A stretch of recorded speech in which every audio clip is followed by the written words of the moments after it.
الحمد لله نحمده ونستعينه ونستغفره ونؤمن به ونتوكل عليه ونعوذ بالله من شرور أنفسنا ومن سيئات أعمالنا من يهده الله فلا مضل له ومن يضلل فلا هادي له وأشهد أن لا إله إلا الله وحده لا شريك له وأشهد أن محمدا عبده ورسوله اللهم صل على سيدنا ومولانا محمد النبي الأمي وعلى آله وصحبه وسلم تسليما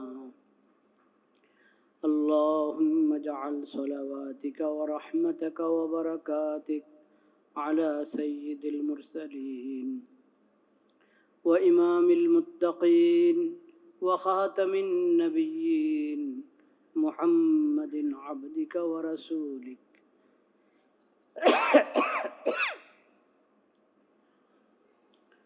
إمام الخير وقائد الخير ورسول الرحمة اللهم ابعثه مقاما محمودا يغبطه به الأولون والآخرون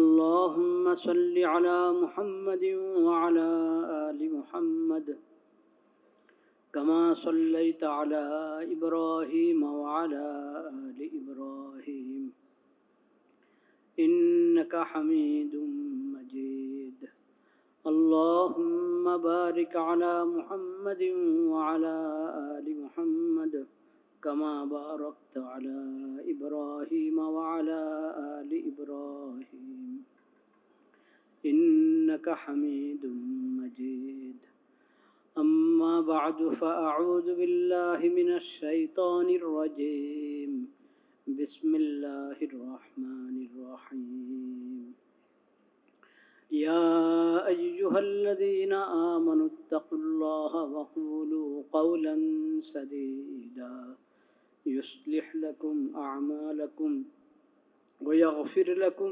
ذنوبكم ومن يطع الله ورسوله فقد فاز فوزا عظيما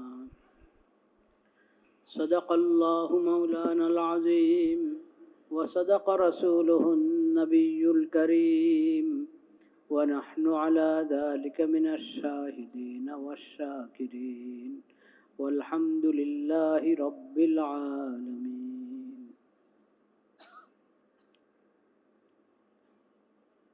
আল্লাহ রব্বুল আলামিনের শুকর আদায় করি সবাই।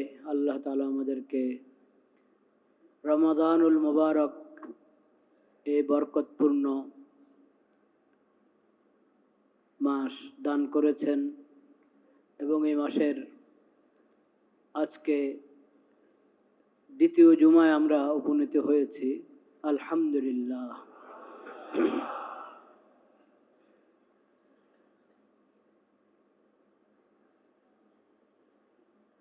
রমাদান মাস আল্লাহ রাব্বুল আলামিনের বহুত বড় নেয়ামত। এই নেয়ামতের হকদার, এই নেয়ামত পরিপূর্ণভাবে পাওয়া,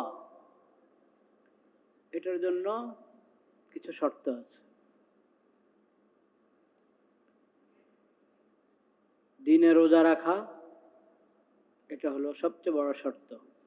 যদি আমি চাই যে রমজান মাসের বরকত ফজিলত হাসিল করি, রমজানের মাগফিরাত রহমত পেয়ে যাই, রমজানের উসিলায় দুজক থেকে মুক্তি পেয়ে জান্নাতি হতে পারি, যদি আমি চাই, তাহলে রমজানের দিনে রোজা রাখতে হবে। দ্বিতীয় কাজ হলো রমজানের রাতগুলো সুন্দরভাবে কাটানো, তারাবিহের নামাজ আদায় করা। মাগরিব এশা এটা তো 12 মাসে আছে। তারাবিহের নামাজ আদায় করা, তাহাজ্জুদ আদায় করা, এইভাবে রাত যদি রমজানের যেই খাস রহমত এবং খাস মাগফিরাতের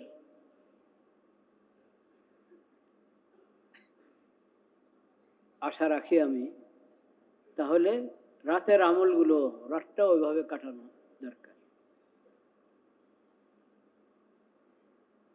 তৃতীয় কথা হলো গুনাহ থেকে বেঁচে থাকা, বিশেষ করে চোখের গুনাহ, হাতের গুনাহ, জবানের গুনাহ থেকে বেঁচে থাকা এবং লজ্জাস্থানকে নিয়ন্ত্রিত রাখা।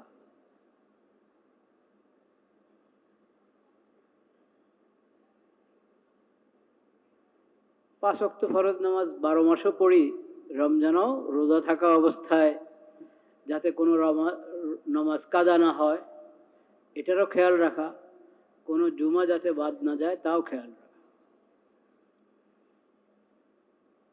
এইভাবে বান্দা যদি রমজান মাস কাটায় তাহলে সে রমজানের হক আদায় করবে। তাহলে আল্লাহ রাব্বুল আলামিনের পক্ষ থেকে রমজানের যাবতীয় সওয়াব যে ঘোষিত হয়েছে সব সওয়াব সে পাবে ইনশাআল্লাহ। আবু জাফর বাকির রহমতুল্লাহ আলাই বড় তাবিঈ, অনেক সাহাবীদের শাগরিদ আবু জাফর বাকির রহমতুল্লাহ আলাই, তিনি এই তাবিঈ হাদিসটি বর্ণনা করেছেন।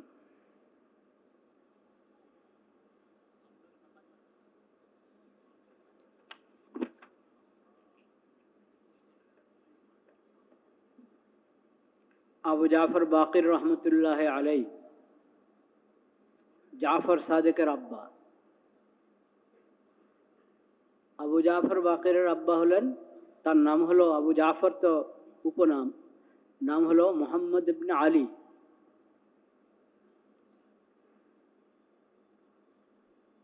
আলী রাদিয়াল্লাহু তাআলা আনহুর ছেলে হোসেন রাদিয়াল্লাহু তাআলা আনহু, হোসেন রাদিয়াল্লাহু তাআলা আনহুর ছেলে আলী জাইনুল আবেদিন, তার ছেলে মোহাম্মদ আবু জাফর, আবু জাফরের ছেলে জাফর সাদেক। এনারা সবাই আহলুস সুন্নাহ ওয়াল জামাতের ইমাম। আহলুস সুন্নাহ ওয়াল জামাআহ এর ইমাম এই যাদের নাম নিলাম। শিয়া সম্প্রদায় এই ইমামদের নাম ব্যবহার করে, কিন্তু তারা এই ইমামদের আদর্শ থেকে একেবারেই দূরে। শিয়া সম্প্রদায় এই ইমামদের নাম ব্যবহার করে অন্যায়ভাবে নাম ব্যবহার করে। আলী রাদিয়াল্লাহু তাআলা আনহুর আদর্শ থেকেও শিয়ারা দূরে, হোসেন রাদিয়াল্লাহু তাআলা আনহু এবং হাসান রাদিয়াল্লাহু তাআলা আনহুর আদর্শ থেকেও দূরে। আর এখন আমি যে কজনের নাম বললাম, জাফর সাদেক, তার আব্বা আবু জাফর মোহাম্মদ বাকির, তার আব্বা জাইনুল আবেদিন, জাইনুল আবেদিনের আব্বা হোসেন রাদিয়াল্লাহু তাআলা। এই ইমামদের হাসান হোসেন তো সাহাবী, আলী রাদিয়াল্লাহু তাআলা আনহু বিশিষ্ট সাহাবী, আর ইনারা হলেন তাবেঈ। জাফর সাদেক, তার আব্বা আবু জাফর বাকির, যার হাদিসটি আমি এখন শোনাচ্ছি, তার আব্বা জাইনুল আবেদিন, ওনারা হলেন তাবেঈ। এনারা সবাই আহলুস সুন্নাহ ওয়াল জামাআহ এর ইমাম। শিয়া সম্প্রদায় তাদের নাম অন্যায়ভাবে ব্যবহার করে। এই ইমামদের কারো আদর্শের উপরে তারা, শিয়ারা কারো আদর্শই গ্রহণ করে নাই, কারো আদর্শের উপরে নেই তারা। এটা খুব ভালোভাবে জেনে রাখতে হবে আপনাদের। আহলুল বাইত মানে নবী পরিবারের বিশেষ ব্যক্তিবর্গ। এই আহলুল বাইত কারা? নবী করিম সাল্লাল্লাহু আলাইহি সাল্লামের স্ত্রী যারা, তারাও আহলুল বাইত, নবীজির সন্তান তো অবশ্যই আহলুল বাইত।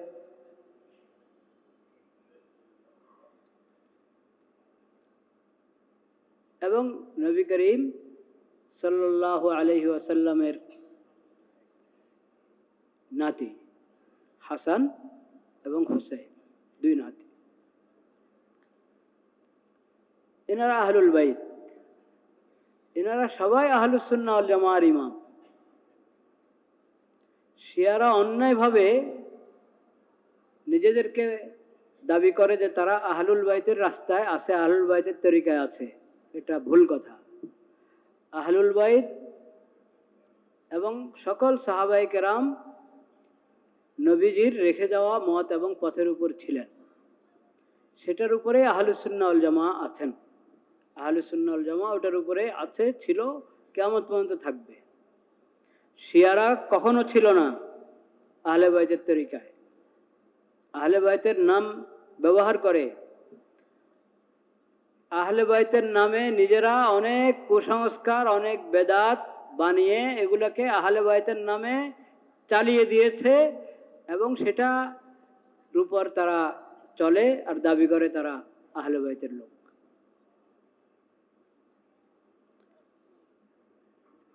আহলে বাইতের উপরে সবচেয়ে বেশি জুলুম করেছে শিয়ারা।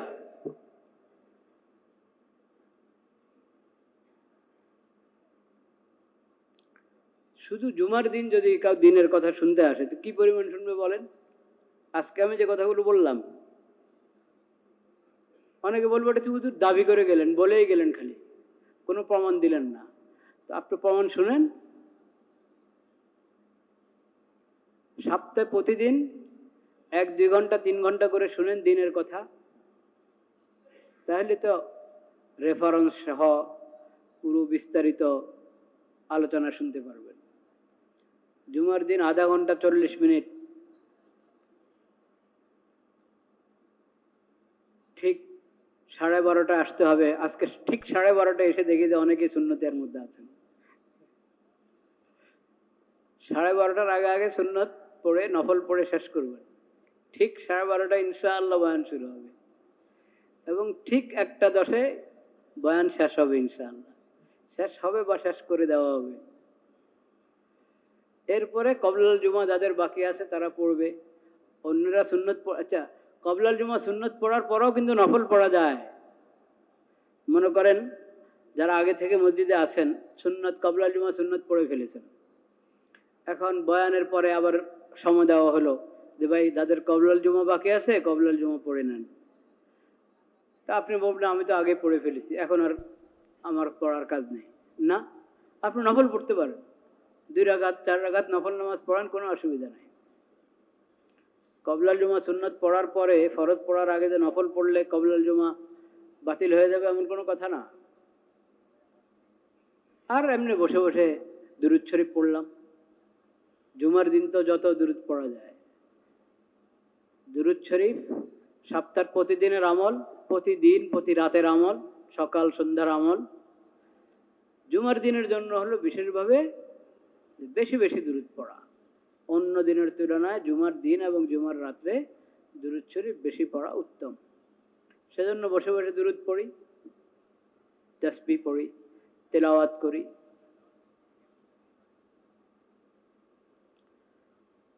যাই হোক, তা আমি বলছিলাম আবু জাফর বাকেরের নামে এসেছে, এই জন্য কথাটা এসেছে।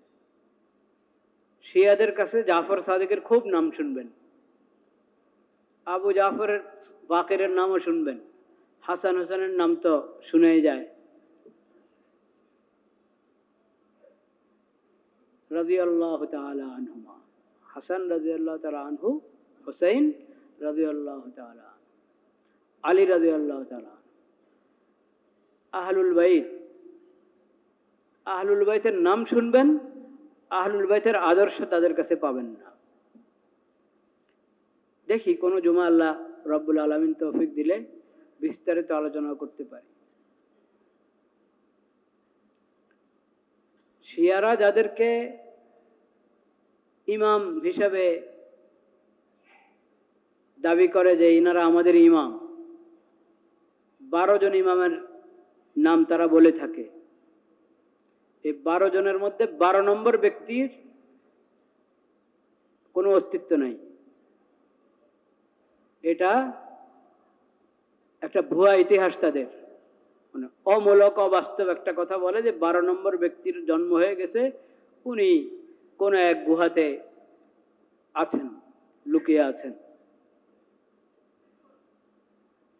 বাকি যে 11 জন বাস্তব ব্যক্তি আলী রাদিয়াল্লাহু তাআলা আনহু থেকে নিয়ে, যাদের আমি জাফর সাদেকের ছেলে, এই 11 জন এনারা সবাই হলেন আহলে সুন্নাহ ওয়াল জামাআর ইমাম। শিয়ারা শুধু এনাদের নাম ব্যবহার করে, তাদের আদর্শ নাই। কোথায় জাফর সাদেক, কোথায় আবু জাফর বাকেরের আদর্শ, আর কোথায় শিয়া সম্প্রদায়? আকীদা, চিন্তা চেতনা, আমল, কোনো কিছুর মধ্যে কোনো মিল নাই।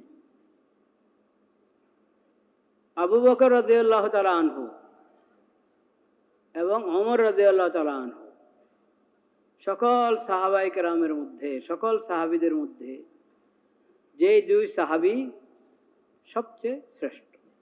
এক নম্বর আবু বকর, প্রথম খলিফা, নবী করিম সাল্লাল্লাহু আলাইহি সাল্লামের প্রথম প্রতিনিধি আবু বকর সিদ্দিক। তারপরে ওমর রাদিয়াল্লাহু তাআলা, তারপরে ওসমান রাদিয়াল্লাহু তাআলা, তারপরে আলী রাদিয়াল্লাহু তাআলা, চতুর্থ ব্যক্তি। আলী রাদিয়াল্লাহু তাআলা নবীজির মেয়ে ফাতেমা রাদিয়াল্লাহু তাআলা আনহার জামাই। আলী রাদিয়াল্লাহু তাআলা আনহু হযরত আবু বকরের সম্মান করতেন, ওমর রাদিয়াল্লাহু তাআলা আনহু সম্মান করতেন, ওসমান রাদিয়াল্লাহু তাআলা আনহু সম্মান করতেন। ইসলামী খেলাফত পরিচালনার ক্ষেত্রে আলী রাদিয়াল্লাহু তাআলা সবসময় আবু বকর রাদিয়াল্লাহু তাআলার সঙ্গ দিয়েছেন, ওমর রাদিয়াল্লাহু তাআলার সঙ্গ দিয়েছেন, ওসমান রাদিয়াল্লাহু তাআলার সঙ্গ দিয়েছেন। শিয়া সম্প্রদায় আবু বকর, ওমর, ওসমান কাউকে মানে না, সবাইকে অবজ্ঞা করে, তাচ্ছিল্য করে, গালমন্দ করে। তাদের অনেকে, শিয়াদের অনেকে ইনাদেরকে মুসলমান হিসেবেই মানে না, বলেন নাউজুবিল্লাহ। তো তুমি আলী রাদিয়াল্লাহু তাআলাকে কি মানলা? হযরত হাসান হোসেন কিভাবে গ্রহণ করেছিলেন এই তিন সাহাবীকে, এই তিন খলিফা আবু বকর, ওমর, ওসমানকে? আবু জাফর বাকের কিভাবে গ্রহণ করেছিলেন? জাফর সাদেক কিভাবে গ্রহণ করেছিলেন? আর তোমরা কোন রাস্তায় আছো? কিন্তু দেখবেন আপনি ডাক্তার, আপনার কি বলে, ডাক্তারের সাথে সহযোগী যারা থাকে, সে দেখবেন হয়তো শিয়া মতবাদ গ্রহণ করে বসে আছে,